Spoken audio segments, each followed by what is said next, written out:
Ma capsule d'aujourd'hui va être très courte, mais très importante parce que je parle de protection. Quand on commence à s'ouvrir au monde invisible, on commence aussi à ressentir l'invisible et on réalise que la présence des âmes errantes ou des entités. Donc, c'est des âmes désincarnées, des gens qui sont morts, donc qui n'ont plus de corps physique, mais l'âme est encore là et elle se promène autour de nous. Ça va arriver que ces âmes-là, pour plein de raisons, vont s'accrocher à nous. Il y en a qui l'ont déjà vécu, ils savent c'est quoi. Pour ceux qui l'ont moins vécu, en fait, une façon de savoir si une âme est accrochée à nous, c'est de voir les changements d'humeur.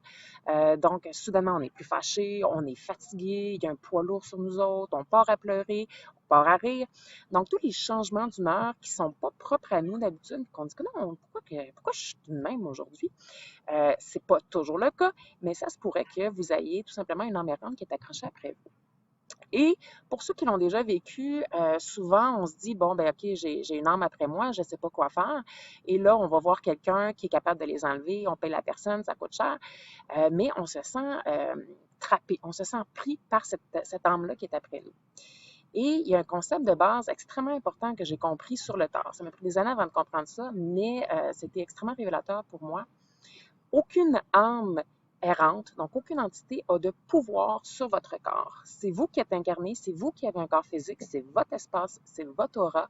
Aucune âme errante a de pouvoir sur vous. Donc, vous pouvez en tout temps simplement la prendre et la tasser. Ça a de l'air con, là. Je m'excuse, mais ça a l'air simple comme ça, mais c'est simple comme ça.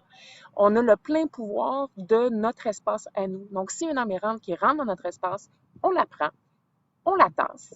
Et on demande à nos guides, on demande de la mettre, moi j'appelle ça le purgatoire, là, je trouve ça drôle, là, mais c'est comme un espace où ces âmes-là vont être prises en charge et ils vont être mis de côté et on va soi-même se libérer des âmes errantes autour de nous.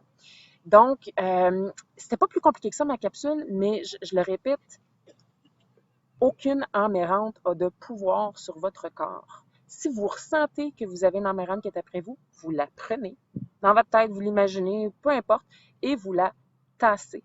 Et elle n'aura pas de choix que de se tasser parce que c'est vous qui avez un contrôle, une suprématie sur votre espace. Alors, pratiquez-vous. Ça se peut qu'au départ, ça soit un petit peu plus compliqué parce qu'on y croit moins. On se dit que ça ne peut pas être si facile que ça, mais faites-le et vous allez voir qu'à partir d'aujourd'hui, là, il n'y a plus aucune emmerdante qui va pouvoir s'accrocher et rester accrochée avec vous parce que vous avez la capacité de vous libérer celle-là. Alors voilà, merci, bye bye.